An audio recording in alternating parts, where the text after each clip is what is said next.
bahwa tidak ada pekerjaan yang paling bergengsi di dunia kecuali dakwah. Karena jadi PNS, pegawai Nabi Shallallahu Alaihi Masya Wasallam. Allah, tak kira negeri sipil. Iya, iya. Enggak lah. Iya. Lu ada penolakan yang sampai menombak gitu dan kena betis kaki gitu. Itu Ya. gimana ceritanya Bener nggak itu? itu, Ustaz?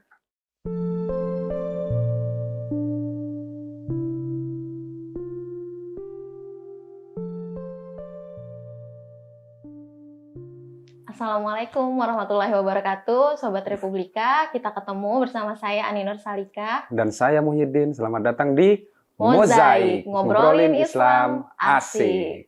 Sobat Republika, Din, Iya Mbak Ani. kali ini nih kita kedatangan tamu istimewa. Beliau adalah seorang dai dan pendakwah dari tanah Papua. Kita sapa langsung aja ya, Din. Langsung aja Mbak. Kita Nah, sama ini dia Ustadz Fadlan Garamatan. Garamatan. Assalamualaikum Ustadz. Waalaikumsalam warahmatullahi Sehat, Ustaz? wabarakatuh. Sehat? Alhamdulillah. Alhamdulillah. Semakin sehat. Amin. Apalagi dalam suasana Ramadan begini, makin sehat. Oke, ini kita mungkin dari Sobat Republika kita bahas soal dakwah nih Ustadz kali ini di episode kali ini. Ini beliau Karena expertnya ini. Karena ini bulan dakwah ya. Betul, Bulan Ustaz. dakwah. Nah ini dakwahnya beliau ini berbeda Mbak Ani. Iya. Dakwahnya di pedalaman-pedalaman Papua. Nah, ini kita mau tahu nih sharingnya dari Ustadz Ah. Fadlan seperti apa Nah pengalaman. itu ceritanya gimana Ustadz akhirnya terjun ke dunia dakwah ini pada awalnya gitu. Pertama yang harus dipahami oleh seluruh umat Islam bahwa tidak ada pekerjaan yang paling bergengsi di dunia kecuali dakwah. Karena jadi PNS, pegawai Nabi Shallallahu Alaihi Masya Wasallam. Allah, tak kira negeri sipil. Iya, iya. Enggak lah. Iya. Dia Terus? bergengsi karena menjadi pegawainya Nabi Muhammad. Masya Allah. Iya. Menjadi pegawai Nabi Muhammad itu ada statusnya ustadz. Ustadz itu usaha tidak ada duit. Waduh, Banyak singkatannya. banyak singkatannya nih Mani. Menarik. Karena dia pegawai Nabi Shallallahu Alaihi Wasallam dan menjadi pekerjaan bergengsi, maka seseorang yang ketika melakukan aktivitas dakwah itu di dalamnya hanya mencari ridho, rahmat, dan keberkahan dari Allah. Maka ketika ditempatkan di tempat yang sulit, dia menikmati. Walau tidak ada kendaraan, dua kaki dipakai untuk mendakwahkan agama ini. Itu juga yang dilakukan sama Ustadz Fadlan ya di daerah Jadi pedalaman. nikmati. Jalan kaki ya Kita Ustadz. mau tunggu apa? Kendaraan kapan bisa sampai ke kampung? Satu-satunya adalah menggunakan fasilitas kaki kanan dan kaki kiri menjadi energi untuk menyapa saudara kita yang ditempuh bisa 1 minggu, bisa 1 bulan, bisa 3 bulan, tergantung daerah yang kita ketemu. Karena ini pekerjaan bergengsi, maka jarak tidak menjadi persoalan, Betul.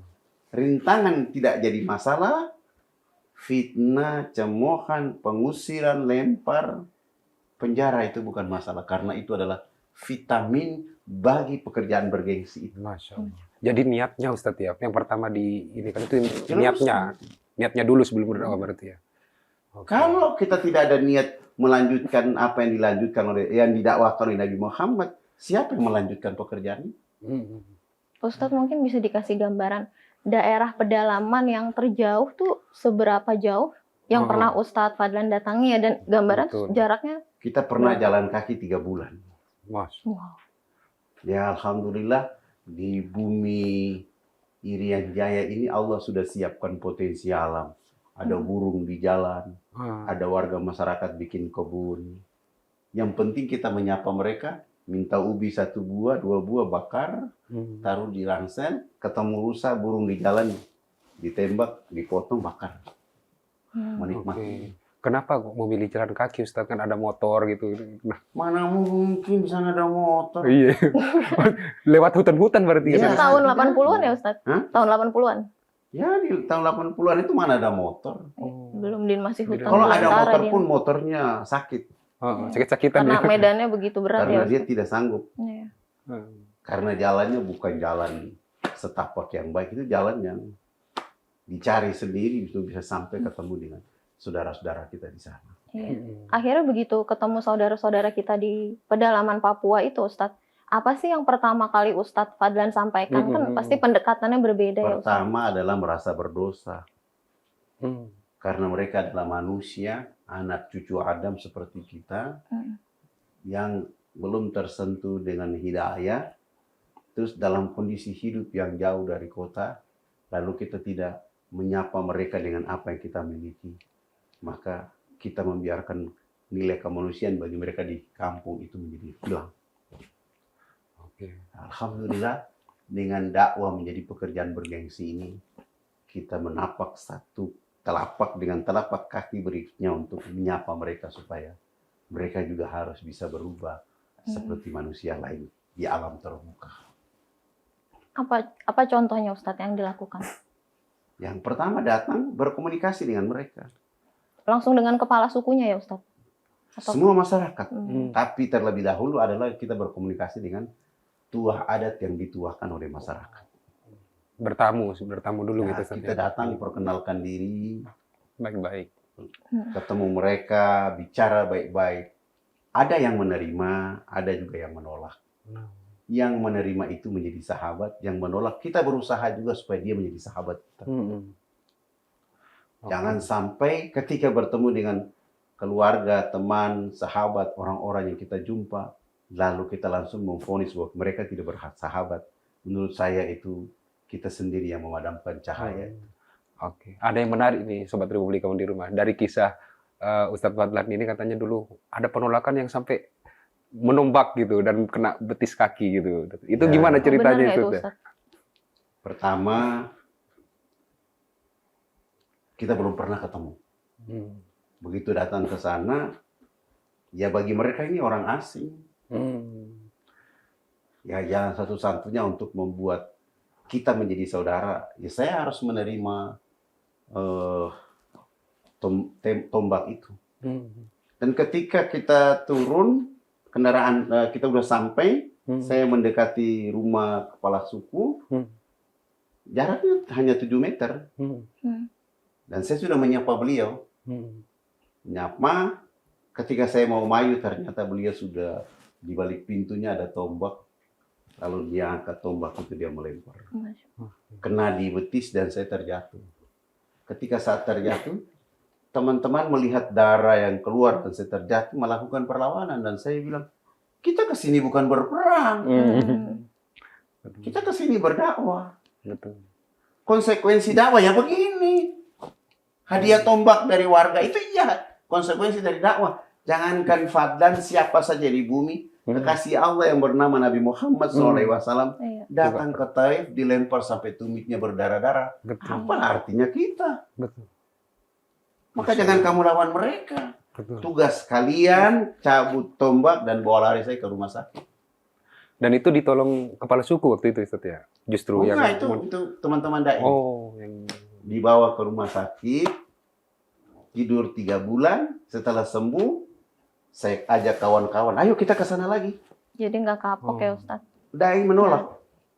takut semua. Untuk apa kita ke sana? Karena Ustadz sudah dipanah. Ya sudah ditombak di sana. Untuk apa kita ke sana? Saya bilang, jangan kau bangun kebencian dengan manusia karena mereka hamba Allah seperti kita. Masya Allah. Kalau kita tidak bertemu mereka lagi, siapa yang kasih mereka hidayah? Karena kita jembatan hidayah untuk mereka. Akhirnya satu kampung itu Datang, kita datang. Subhanallah. Begitu datang, saya datang lagi ke rumah yang sama. Yang keluar adalah anak tertua. Saya tanya, ada bapak? Ada. Tapi bapak sudah terserang penyakit malaria sehingga tidak bisa bangun tidur. Sudah 2 minggu di atas tempat tidur. Kami tidak ada uang, kami tidak ada kendaraan, tidak bisa bawa bapak ke rumah sakit. Saya langsung jawab, saya dari kota ke sini jemput abang, mama dan bapak kami bawa ke rumah sakit. Seluruh biayanya kami yang tanggung. Teman-teman yang lain bilang, biar aja dia mati. Hei, jaga mulutmu. Kita ini berdakwah. Iya. Akhirnya kami bawa, saya kasih naik keluarga ini di satu mobil, teman-teman yang lain satu mobil, kami bawa. Rawat sampai sembuh 2 minggu. Sesudah itu cari mereka bekal, sembako, persoalan hidup lain di kampung, dan antar pulang mereka ke kampung. Subhanallah. Setelah sampai di kampung, kepala suku bilang, apakah anak masih tinggal di sini? Enggak, saya pulang. 1 minggu kemudian baru saya kembali lagi. Dan begitu saya kembali lagi, kami menceritakan indahnya Islam bagi penduduk alam semesta. Hari pertama, hari kedua, hari ketiga, satu keluarga ini air mata bercucuran dan menyatakan sikap untuk mengucapkan 2 kalimat syahadat. Nah ini tadi yang menarik kita perbincangkan Mbak Ani. Mungkin Ustadz Fadlan ini kan kata Mbak Ani tadi ya, digelari. Tadi kita sempat ngobrol sama digelari Ustadz apa? Sabun. Nah, itu ceritanya gimana awalnya Ustadz? gimana kok bisa? Jadi begini, sabun ini media saja. Media untuk dipakai dalam rangka menerapkan hadis Nabi yang namanya tohara. Karena tohara itu bagian dari mencerdaskan sekaligus mencerahkan. Bersuci ya Ustadz. Ya. Jadi dia mencerahkan sekaligus mencerdaskan. Ketika dia sudah cerdas dan mencerahkan, maka yang ada di akal dan pikirannya adalah berpikir positif dan prasangka baik. Maka tohara kalau langsung diajarkan kepada orang yang belum mengerti, mana mungkin. Maka salah satu metodenya adalah belajar menggunakan sabun mandi itu. Itu hal paling basic ya. Ternyata memang kalau di saudara-saudara kita di pelosok butuh pengetahuan soal itu ya Ustadz. Ya ini kan fitrah hidup manusia yang harus dihidupkan.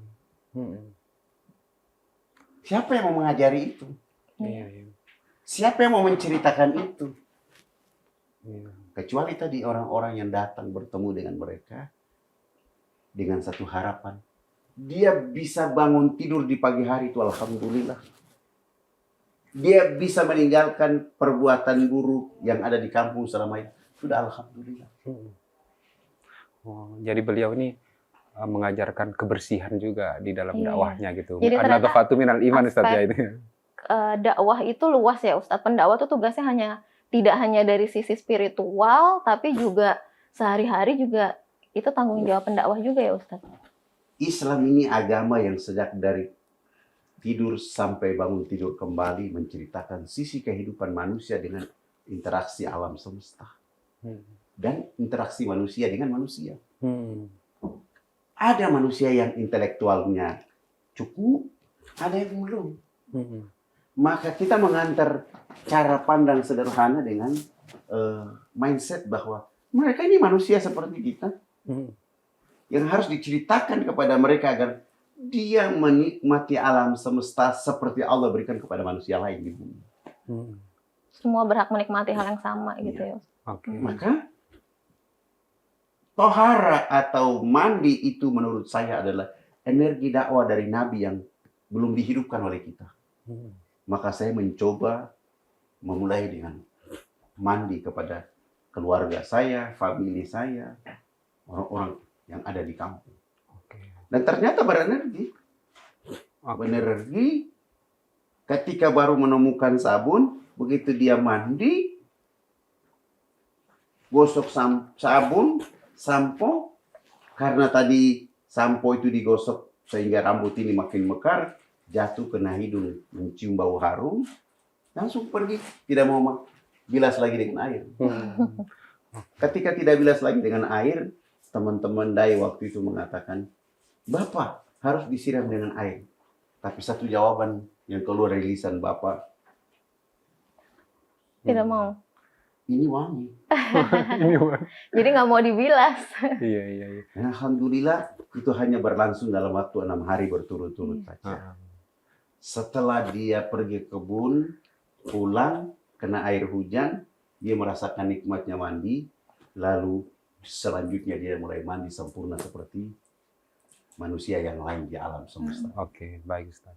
Kalau selama ini kan sudah bertahun-tahun Mbak Ani, Ustaz Iya. Ustaz Fadlan ini. 20-an Dan tahun. sudah mengislamkan ribuan, bahkan puluhan mungkin Ustaz ya. Berapa? Yang mengislamkan bukan saya. Oh, Yang mengislamkan itu Allah. Allah, benar lewat Kami Ustaz hanya Lewat Fadlan Ustaz Fadlan. mengantarkan. mengantar sehingga ketika nikmat itu sampai kepada mereka, Hmm. hidayah itu tiba pada mereka. Yang menangis bukan mereka, justru kami, karena kebahagiaan. Iya.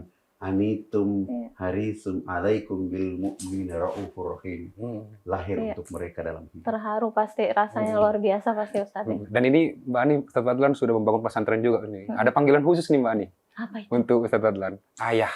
Wah, Jadi santri-santrinya semua manggilnya beliau ini jadi ayah. pengganti orang tua. ini. Pengganti orang tua Ya. dari Karena anak-anak ini kalau mereka panggil tuan guru, kiai terlalu berlebihan. Artinya saya ingin anak-anak itu dekat, dekat. sehingga mereka memahami apa yang kita lakukan, dan mereka menjadi anak yang harus tampil untuk membahagiakan orang tua. Benar, benar. Ketika mereka membahagiakan orang tua yang ada di Jawa, akhirnya orang tua di kampung halaman pun akan bahagia. Sehingga alhamdulillah mereka datang dalam keadaan yang belum mengerti, belum paham. Fokus kita untuk membuat mereka selama dari SD, SMP, SMA, sampai perguruan tinggi menjadi orang yang berarti kalau nanti dia pulang. Ustadz, ini mungkin ada pesan Ustadz Fadlan buat para dai-dai muda yang dikirim ke daerah pedalaman, Ustadz. Pesan Ustadz kan pengalamannya banyak ya. Pendekatannya bagaimana sih Ustadz supaya mereka ini nggak kapok? Pendekatannya harus out of the box. Pesan apa yang Ustadz Fadlan ingin sampaikan buat para dai muda? Iya, biar mereka tetap semangat. Teman-teman dai muda di mana saja berada atau sekarang dikenal dengan nama dai milenial, tidak ada pekerjaan yang paling bergengsi di dunia kecuali dakwah. Dan lihatlah dakwah itu menjadi peluang untuk kita membuat orang bahagia dan selamat bersama Allah Subhanahu wa Ta'ala. Maka jangan pernah dalam benak pemikiranmu bahwa seorang dai itu harus dipuji, disanjung, ditepuk tangan, hebat kamu. Tidak ada itu. Seorang dai itu wajib difitnah, dilempar, diusir, dimaki. Karena dia tidak mencari pujian manusia kecuali memuji Allah Subhanahu wa Ta'ala. Karena kalau orang yang terbiasa ingin dipuji, saat dia tidak dipuji, kekecewaan yang menyertainya. Kalau kekecewaan sudah menyertai, maka yang hasil terakhir adalah tidak akan melanjutkan pekerjaan bergengsi. Jadi Mbak Ani, beliau ini kan sudah dakwah di pedalaman, tapi tidak hanya itu ternyata Mbak Ani.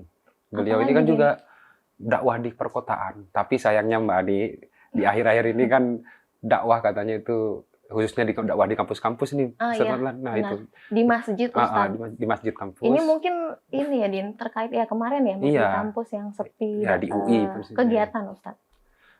Bagaimana cara menghidupkan lagi dakwah di kampus-kampus ini khususnya atau dakwah secara umum lah. Sebagai generasi muda, terutama masyarakat intelektual yang ada di kampus akademis, kalau kita hanya punya ilmu pengetahuan tanpa diamalkan, itu bagaikan pohon tak berbuah.